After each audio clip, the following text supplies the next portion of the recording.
Thank you everyone for coming here and joining for this Q&A session with Gloria.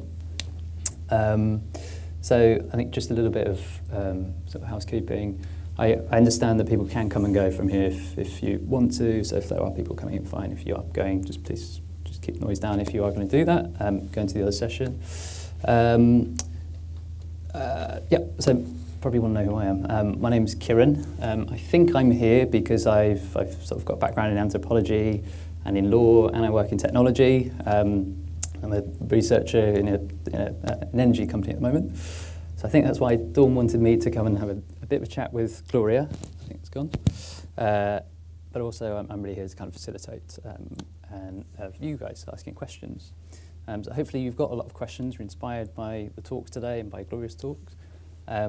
So obviously, thank you, Gloria, for your talk. It was entitled "The Data Makers: Who Are They and How to Understand Them." So set up the session, just a bit of Q&A. There's not a lot of people in here, so I was going to take like 3 at a time, but we'll just go one by one. Just want to quickly do before we start, just to get a kind of sense of who's in the room. If you would kind of consider yourself an anthropologist or a social scientist, could you just stick your hand up? Okay. And a technologist? Yeah? Cool. That's actually about half and half. Great, okay. Anything else as well that you consider yourself to be? I'm like, maybe, yeah? What? Lawyer, right, okay. Right, yeah. Okay, great. If it's okay, I'll just start with one quick question, and then we'll throw it open. We were just quickly talking there about tends to find that there's not so many anthropologists working on and looking at law. There are some, and equally not so many kind of lawyers necessarily looking at society, I guess, or socio-legal studies. What kind of, I know this is a bit of a background question firstly, but what kind of drew you to that side of it as well, and looking at not just sort of official state law, but thinking about law as something? I don't know exactly, so the truth, I don't know it. I have can invent answers. So actually I have a prior life before I even studied law. Okay. I studied communication sciences a long time ago, and I liked it. But then so communication sciences, I studied that when the internet was coming to our real lives, and so it was quite interesting because people were talking about communication, saying, everything is changing, but we didn't have even a narrative of how things were changing, so it was interesting.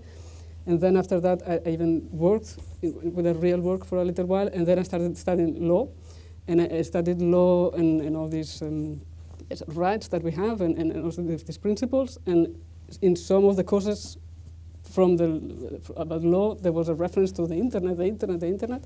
But I thought really that something was missing, and that this question of what is changing and how these rights now apply in real life, something was still to be done. And then at that point, I started to research, and this interdisciplinary research group where I still am. And at the beginning, I did not really make explicit this interest and sympathy that I had with social sciences and other sciences.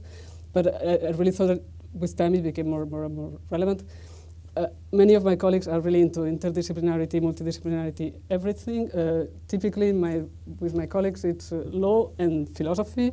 Then we have the law and computer science, and I really think that everything is interesting, but we need more, and we need sociologists, and we need anthropologists, and we need something. We cannot just, especially in data protection law, it's like, yes, you have to talk with other people, meet the computer scientists, and they will explain things to you.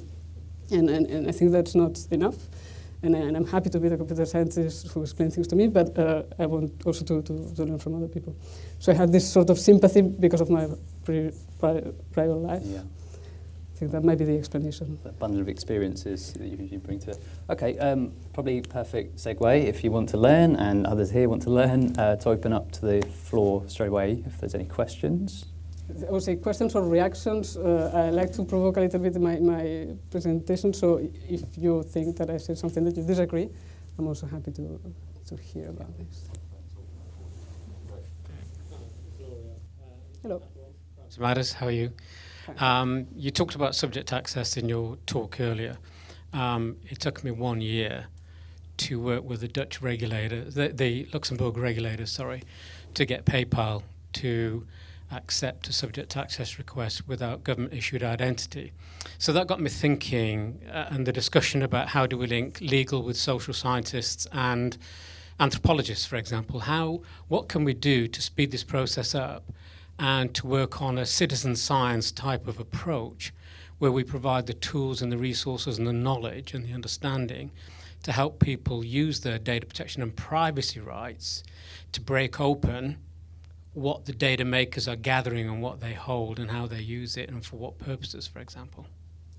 Yes, so that's a very good question, but I think it has many dimensions. So indeed, the question is how do we help people use their rights and specifically access rights? And I think even before answering this question, I have to say maybe it's not is it our role to help people use their rights, or is it our role to explain indeed that data controllers should be the ones who facilitate? So we have this GDPR saying that the data controllers, those who collect the data, should facilitate the exercise of rights by individuals. I think that's the logic, and for me it's very, very important that I'm very happy to work with anybody raising awareness about data subject rights and data protection law. But in principle, the pressure should be really on the big companies and all the companies to actually facilitate this exercise of rights. And then we know this is not naturally going to happen. Like, it's not that the companies will wake up and say, yes, it's very important that I facilitate the rights. So what it's necessary is indeed some research, then activism, and the combination of everything, and data protection authorities, and so many things that can happen. And actually there are many things that are happening. That's the interesting thing for me, is that since the GDPR, there are many individuals or more individuals trying to use their rights at an individual level, also more NGOs trying to help individuals to use their right at the individual level, but also because they can be mandated by individuals to exercise the rights. And then this is slowly putting some pressure on clarifying the situation by the companies. And then there's the question of whether we can have more research on the efficiency or the real practices from companies, and that's something that indeed can be developed. I think for me what is really interesting thinking about in an industry perspective is that for instance the French Association of Privacy Professionals, so there's the privacy professionals that work for the companies, they do a regular exercise in their training of for future professionals. They oblige them to introduce an access request and experience and feel the pain of actually trying to get the data and not getting the data and being ignored and all these things. And then after that, at some point, and with other training, they will receive a diploma saying, yes, now I can be a DPO and be on the other side, but you can only go to the other side when you have been trying to do this. And I think that's really, really good, this kind of exercises. But it has to be many things. And again, I don't know who's supposed to do this, probably not just as academics, but also yes, regulators and yes, putting some pressure on the transparency requirements and many things. But I don't know if you have ever tried to use your rights, but it's really a struggle. And that's the most amazing thing, and it's very, very frustrating, because indeed I spend personally a lot of time trying to tell to people that we have data protection laws and you can use them, and it doesn't work. Now the only sort of ray of hope in this is that actually some people use those rights. You have probably heard of perhaps Max Schrems. That's an Austrian guy who actually went to follow classes on data protection law, and indeed he also thought it was very strange that he was hearing about some rights, and he was thinking, do they really exist? And he tried, and he felt very frustrated, and then created an NGO, and then did many things, and he's still very active.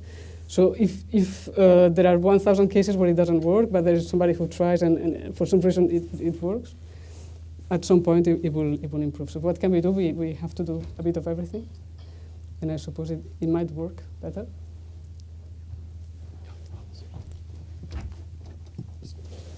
Thank you.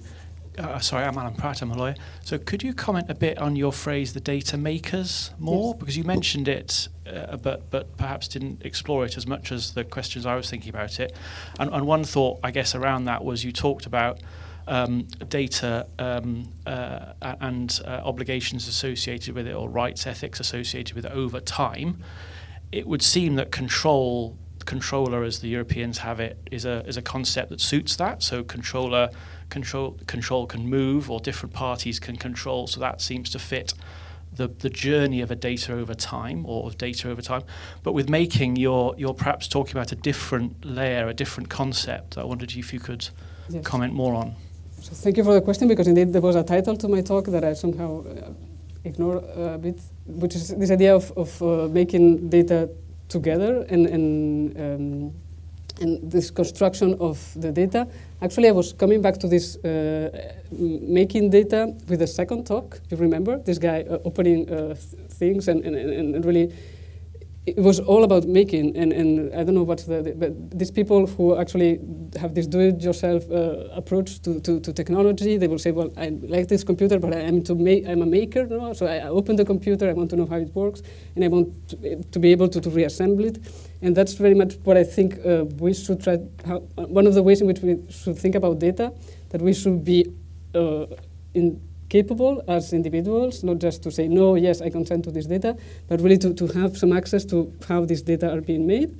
And of course, understanding that part of the data is being made by others and by computers and things we cannot control, but perhaps we can somehow control something, and then we can get some data that works also for us and not just for you, and that we understand what. So for me, the maker's philosophy, or the connotation there that I like, is this kind of thing that it's more people involved. So it's not a legal thing, but it's a rhetoric that I think perhaps could be useful also to move a bit away from this very recurrent discussion that we have about data ownership, no? As if you really own the data. You own the data, then I cannot touch it. I think it's more complex than this. It's not just about somebody owning something. It's how we even constructed this at the first place. So the idea of control, I'm not sure I understood what do you think about control, but also we have many discussions of who controls actually the data. I think from a data protection law perspective, it's really always shared control. So there are some controllers who have some control, but they don't have the absolute control. That we have some limited control by individuals, and then data protection authorities who are supposed to have also some control. From a rhetorics perspective, there's a lot of narratives of take back control and control. It's not, data protection law is not about giving absolute control on anything, but really about negotiating this control, which is also indeed controlling a bit the construction. So I think that was what I wanted to say with this idea of making.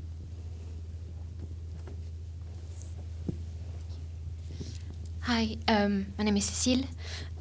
I was wondering if you could give one or two specific example of like a sociological research question that you'd like, that would help you doing what you have to do, basically, like all those decisions and those like, we should do this, we should do that.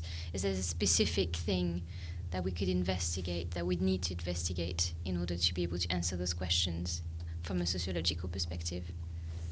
I don't know, because I think that there are many things we can investigate.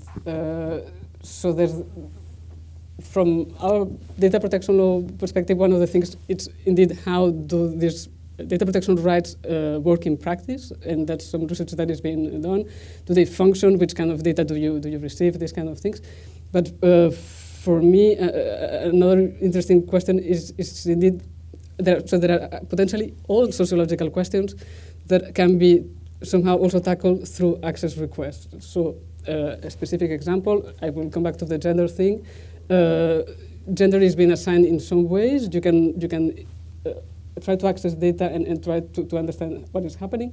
But you can also have access requests to see what companies tell individuals about this, and then probably also compare this kind of data, what you're being told and what you can access. Does it match what apparently computer scientists can actually hack and can infer from the algorithms? But I think indeed all these questions of accountability of the algorithms can be tackled through transparency, through access requests, and looking into the data potentially. So what can be investigated? I would say anything that is happening there. and that has an interest from a sociological perspective. If we use this kind of research in the right way and we put it in the right context, and of course we are not claiming that this data is the truth about anything, but it's part of the things that are happening in this digital. But yes, I'm not giving any concrete example because it really depends. Well, one of the things you mentioned as well was you mentioned about you spoke about dark patterns. Yes. You spoke about dark transparency patterns. It suggested to me, and correct me if I've misinterpreted, but it suggested maybe a little bit of skepticism you had around the power, I guess, that individuals actually have to exercise those rights properly. Perhaps maybe organisations putting barriers in the way. Yes. So the power potentially is there, but in practice it all depends on the information that you have indeed about those rights.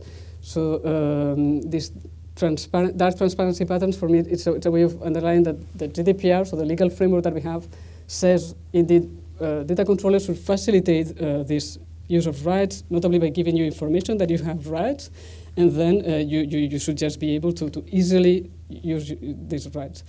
When you go and you read these privacy policies, they are not written for this to happen. They are written in the other way, and we found many examples that actually it's a joke. You don't know what is happening because it's like the biggest companies on earth. They have a lot of money to develop perfect websites. They can make you buy anything in click. You don't know what happened. You bought something, but then you want to read something about the data that they're processing about you. You will have pages and pages because you have to scroll down. No, you never can go. You have to scroll down. They will tell you what is happening, and at some point, like after scrolling down, they will tell you, by the way, you have some rights. And the GDPR obliges them to tell you that you have some rights. And they tell you, for instance, you can access your data, which maybe this data that we mentioned in section 3.5, no? And then section 3.5, can I click there? No, you can never click there because you have to scroll up. And then if you want to access your rights, by the way, contact the contact person, which you will find in the section 72.3, that you have to scroll down. So it's a way of apparently complying with transparency requirements that actually is just leading you nowhere, and unless you're really convinced that this is worthwhile and that you have a sort of understanding that I can get something useful from this, you will never use your rights. And indeed, then the question is, if nobody uses the rights, companies are not prepared, nothing is going to happen. But indeed, there is some skepticism whether this works, but I think we can still improve it. Okay. Yeah. Hi, my name is Fran. I work for a fintech startup, so I'm quite aware of GDPR and data you need to collect. One of the things that really frustrates me, and I have no idea, it's more like a practical type question now. You know, when you go online and you try to just look at the service or you want to sign up for something and it already asks you a lot of information and it doesn't actually tell you straight away what they need the information for, like, you know, your address or whatever and stuff like that. And my frustration with that is, I mean, if I don't necessarily need the service, I won't sign up for it because, you know, I'm annoyed by this point why they're even trying to collect that data and they don't even tell me why they need it for.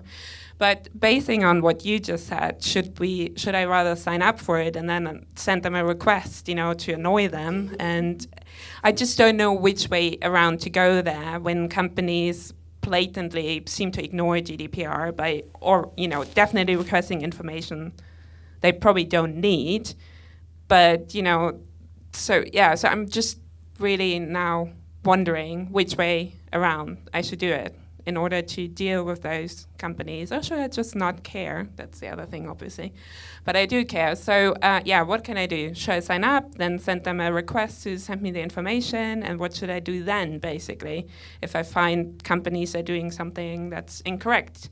So how do you, you know, like take it to the next level and hold them accountable, if that makes sense? Yes. So we have actually somebody in the audience that spends a lot of time doing this kind of activist. So I think it's I cannot tell you. I don't know what you can do, and I think what's important for me is that because you're here, you probably have sort of knowledge above average and a sort of understanding above average of what are the challenges. What's important for me is that actually I wonder if people, in normal people, actually can even ask themselves these questions. And should I do something? Maybe you do something. Whatever you do might be useful or not, I cannot even predict, but I think people cannot spend their lives like this, and they will not do this. And so this cannot be the solution. We cannot just expect people to actually go and do the policeman or policewoman against companies. That it's not how it works. So this question, it relates indeed to the role of the individual, and I think your question is beyond consent. Can I just go and denounce people? And you can do it, but on a personal level, I really don't know. I don't personally, I'm not. Some of my colleagues are very much into, and friends into introducing complaints. I don't do it. I occasionally, indeed, I try to exercise my rights with companies, and my experience is always so frustrating that indeed you have to manage your mental health, and you cannot do it all the time. But I have had amazing experiences with, just to give you the sort of problems that happen. I try to get my data from Apple, and so Apple says, yes, of course, we would love to give your data. We just complete this information, this questionnaire, to make sure that you are you. So I did my best, but it has very difficult questions like, what's the serial number of your device? And I think they want to know the device where I originally signed up with Apple, like as if I remember. So I completed the questionnaire, and a few months later they told me, we're sorry, but we don't think you are you. So because the information you provided is incorrect. It goes totally against everything. If it's incorrect, the information you have to rectify it. I cannot rectify myself to have access to my information. So Apple, no. Google also, I did an access request with relatively specific data, like data related to my music consumption. For a paper, I wanted to have access to this data. And many exchanges. At the end, they send me an email. We would love to help you, but could you please indicate who do you think in Google has your data? And then, how am I supposed to tell you, Google? Wait, I Googled this. Google, who do you think has my data? I'm asking for my data, not these kind of things. Then there's the final example is Facebook. Facebook, like last year, they started sending me some emails about things happening in Aberdeen. Aberdeen is somewhere in the United States. And I was like, why am I receiving this if I don't even have a Facebook account? So I replied, and the first they told me, sorry, we cannot help you because the form that you've been using is for people who are in the European Union. Like, I am in the European Union. And then they said, well, we would love to give you access to your data, but for this you have to log in through your account. And I said, I'm sorry, but I don't have an account. 1 month later, according to our investigations, you do have an account. Okay, and then I started to think, and actually I tried to log in, forgot my password, but actually I managed to log in, and then I remember, yes, indeed, maybe it's true. I might have one day been drinking too much or something. I did create an account, but then I remember, and I traced back some emails where I tried to delete. I asked Facebook to delete my account, and they sent me many emails, not saying we deleted your account. We're sorry to see you go, something like this. I have this. So I told them, thank you. I will try to log in to access my data. But in the meantime, could you also please delete this account that I'm sure I asked you to delete? In any case, I try to access my data because they try to facilitate your exercise of rights by giving you this possibility to automatically access your data. So I complete everything. They say, yes, we will send you a link to the zip file. So a link to the zip file. I say, yes. Oh, security alert. You are not based in the place where you're supposed to be. Therefore, for security reasons, we don't give you access to this link. Like, I don't know, maybe they think I am in Aberdeen, but I'm not in Aberdeen. So I would like to have access to my data to see what's the problem. So I very politely replied to them, sorry, there's a problem with this. Can you just give me access to my data? And then I stopped mentioning the delete my account because I thought if I delete my account, I will never get access to my data. Reply from Facebook, we have deactivated your account because it did not comply with Facebook rules. So now, did I ever get access to my data? No. I spent months trying to log in through my account. For security reasons, I was not me, all these kind of things. What do? Do you introduce a complaint? Do you just change the field? It's very, very difficult. What do? I have the chance to be in Brussels and be involved with people who are involved in many things. If they ask me for things, I tell my little story.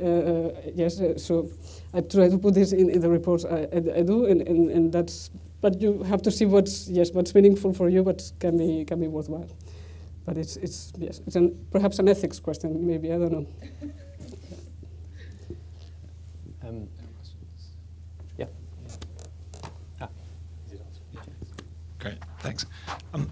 So I've definitely had the same problems as everybody else here, putting in data, trying to get the information back out.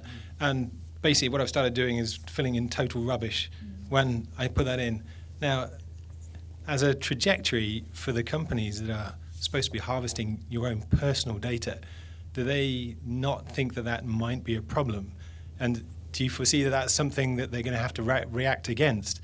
So like they're trying to get you to demonstrate who you are, how are they going to be able to actually get a sort of idea of proof of identity when you've always falsely put it in because you know that they're going to mistreat it? So what sort of impact? Have you seen any feedback from the companies about that, how they're trying to tackle that? So there are different things. The giving data lying and giving false information, it's indeed one of the ways in which we know that people, how people deal with this pressure to give data. Myself, I have tried to do this, and I was a bit, one day because I had this loyalty card for a supermarket that I thought maybe it has a point, but I said I will just give my not the right date of birth. The problem is that at some point I moved, and when I moved, they said, you want to keep to change this your address, remind us of your date of birth. And I, my date of birth, and I could not recall. Of course, to lie requires more effort than to tell the truth, no? So you have to and then it didn't work, and I never managed to remember which date I invented. So I lost this card, and I had to create a new one. So lying, it's possible, but I don't think it's a massive thing. But yes. Do data controllers deal with this? I'm not sure what their concern now. They're trying to say it's a big concern is fraud, identity fraud in using access rights. I'm not sure even if it's a real problem, but that would be people saying, I want to have access to data because I'm this person, but actually you are the spouse, or you are somebody else, and you want. And they say this is a big, huge issue. Therefore, they really need to make sure that we all are who we are by making us give more copies of our passport, copy of this, copy of that. So is lying a real problem for the companies? I'm not sure. They tell us that sometimes it is. It's difficult for me to judge, but indeed sociologists or somebody should try to see this. Another question, just did you want to? And then.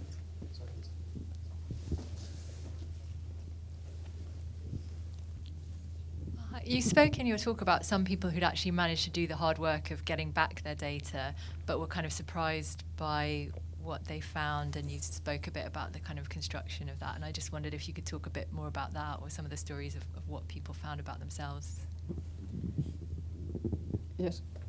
So actually, we just have a master's student who spent a lot of time doing this, and really, I think she's now you have to send her on holidays, because people really say this, like, Facebook thinks I am, which is probably already a bad formulation, because it's not that Facebook thinks you're something, and all sort of that it's very it seems random, but at the same time, what it's troubling is that it's probably not random. It's based on something that you have done, and then it's where it starts to be that you don't know what you did for real, because indeed maybe you clicked on something.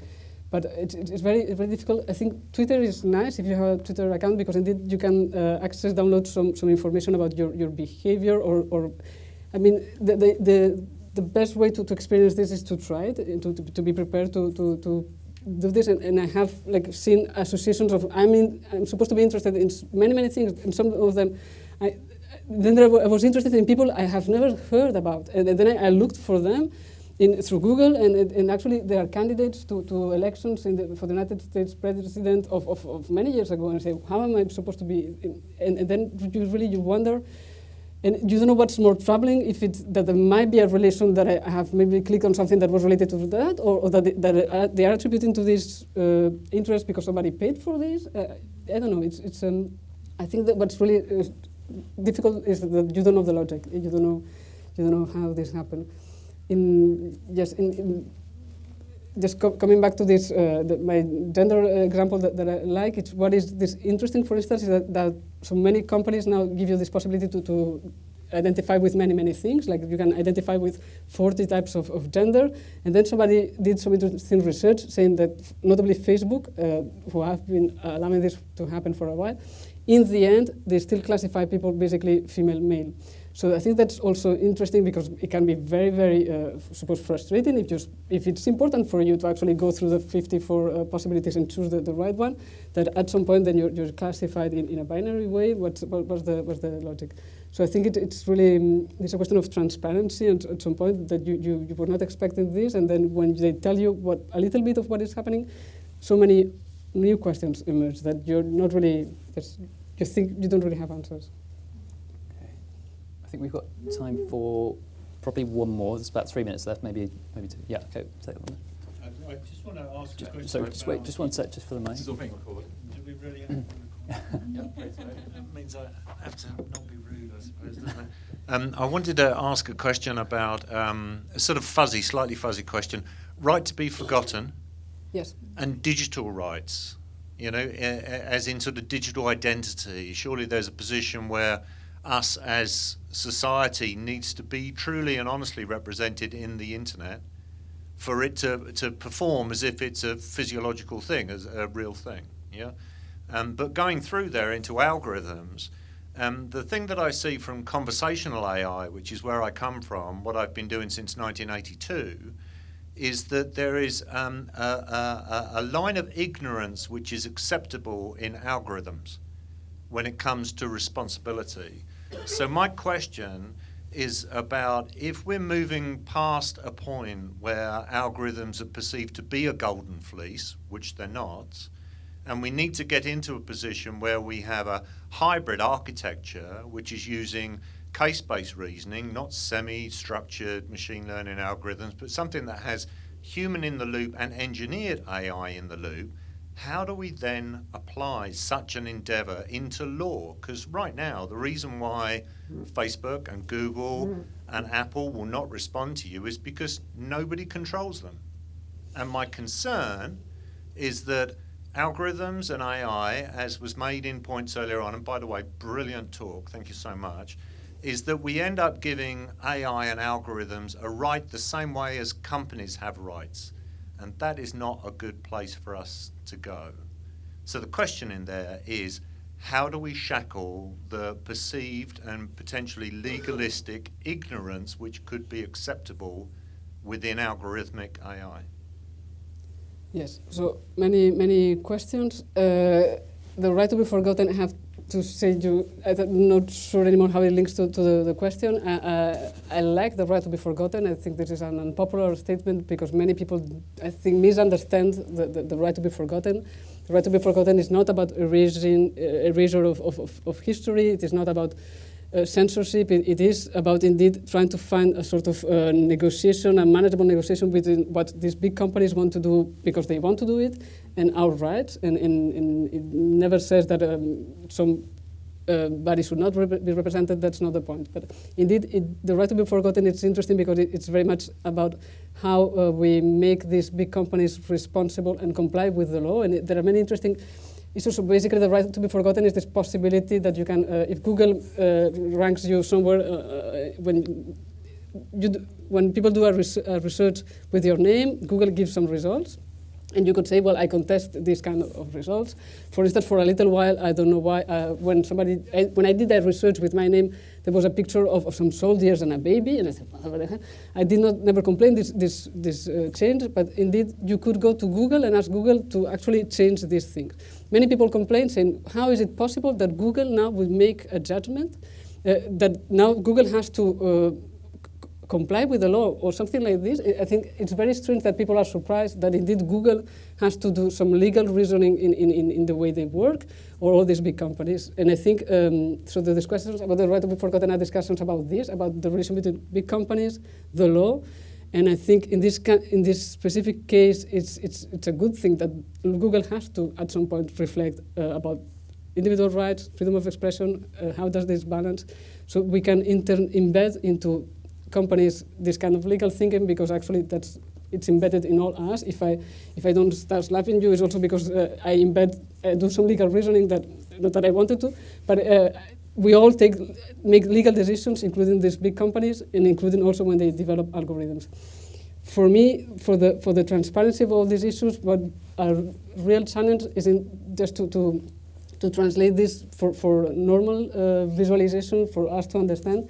I was last week in a conference about now the kind of development that I think is very, very scary, that it's this possibility to facilitate access for law enforcement purposes to the data that all these big companies have, also across borders. So basically, the European Union is negotiating, and the United Kingdom are negotiating just international agreements so that any prosecutor, any judge in Europe could just ring Google and say, I want data about this person, send it to me. And in the same way, anybody, any prosecutor in Minnesota, whatever, could call anybody who has data about Europeans. I want this data for my investigation, send it to me. And this is sort of happening, nobody really cares. And then I was at this event, and there was a prosecutor in Italy, because now we already have similar rules that apply, but it's always cooperation between public authorities, which is for me very different. It's not a public authority calling Google, but calling another public authority. And she said, the problem that I have is that there will be a public prosecutor in Germany. They want for some investigation the computer of somebody, because they think the computer is what I want. They take the computer, and this computer is sent to Germany, and months pass, and this Italian guy needs the computer to work. So the Italian guy goes to the prosecutor in Italy, says, where's my computer, and can I have my computer back because I need it? And I really love this example because it really shows that indeed there is a problem with people taking your things and moving these things around Europe, and you don't know who has this thing that belongs to you in a way. And I think if we can just translate this feeling when data are just will be moving around, that will be in Minnesota, somebody has the data. If you could feel as attached to this because you see what's at stake with this data moving around, then perhaps we can indeed start to think, well, somebody should control this, and to whom is Google giving the data? So we really need to make this more concrete, more palpable. What's the word? Okay.